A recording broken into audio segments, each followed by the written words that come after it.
Dari mulai jam 8 pagi sampai jam 8 malam, maka sholat saya tinggal zuhur, asar, maghrib, 3 sholat hilang.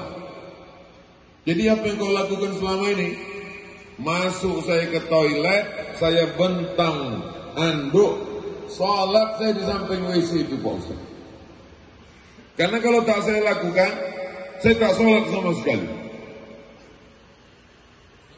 Punya kawan itu mengingatkan kita sholat, itulah nikmat.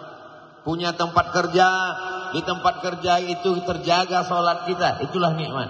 Punya istri mengingatkan kita tentang ibadah, itulah nikmat. Punya duit, dengan duit itu kita bisa berinfak, berwakaf, bersedekah, itu nikmat. Tapi kalau duit membawa kita jadi pemakai narkoba, kawan menjerumuskan kita buat dosa, tempat kerja melalaikan kita dari sholat, itu bukan nikmat, tapi namanya